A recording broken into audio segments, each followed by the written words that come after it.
Vendredi 24 novembre 2023, mesdames et messieurs, nous nous retrouvons encore cette semaine pour prendre des nouvelles au plan international. Le général Abdourahmane Tiani, président de la transition militaire au Niger, est arrivé au Mali ce 23 novembre 2023 pour une visite d'amitié et de travail qui n'a duré que quelques heures selon les autorités maliennes de transition. Accueilli à sa descente d'avion par le colonel Assimi Goïta, président malien de transition, le général Tiani a remercié le Mali pour le soutien et la détermination des autorités et du peuple malien à cheminer auprès des autorités et du peuple nigérien, et ça, quels que soient les obstacles, lors d'une déclaration à la presse. À la suite de cette visite, le général Tiani est allé ensuite à Ouagadougou où il a rencontré le capitaine Ibrahim Traoré. Les deux chefs d'État ont échangé sur les problématiques communes aux deux pays, notamment la lutte contre le terrorisme et les questions de développement socio-économique, a annoncé le service de communication de la présidence du Burkina Faso dans un communiqué.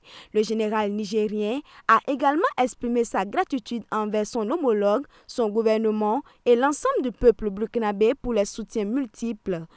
Pour rappel, le Mali et le Burkina Faso, dirigés par des militaires arrivés au pouvoir par des coups d'État en 2020 et 2022, avaient rapidement affiché leur solidarité avec les généraux de Niamey après leur prise de pouvoir fin juillet.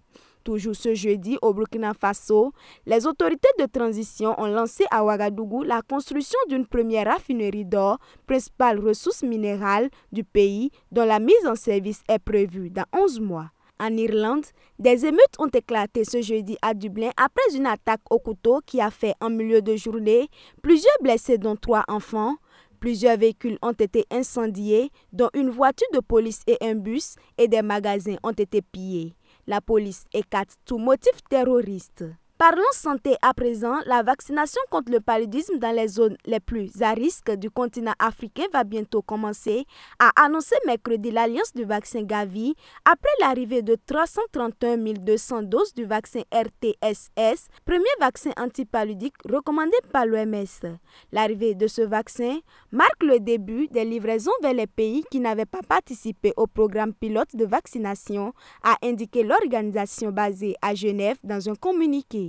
En RDC, le scrutin présidentiel sera observé par plusieurs missions d'observation. Celle des églises catholiques et protestantes, qui est la plus importante, annonce pouvoir déployer 60 000 observateurs le jour du scrutin. Il y a également la mission de l'Union européenne. Toujours en RDC, 6 candidats à la présidentielle annoncent qu'ils vont déposer une plainte contre le président de la Commission électorale nationale indépendante et le vice-premier ministre de l'Intérieur. Ils dénoncent des irrégularités dans le processus électoral. Ce sera tout pour ce numéro du condensé de l'actualité. Rendez-vous semaine prochaine.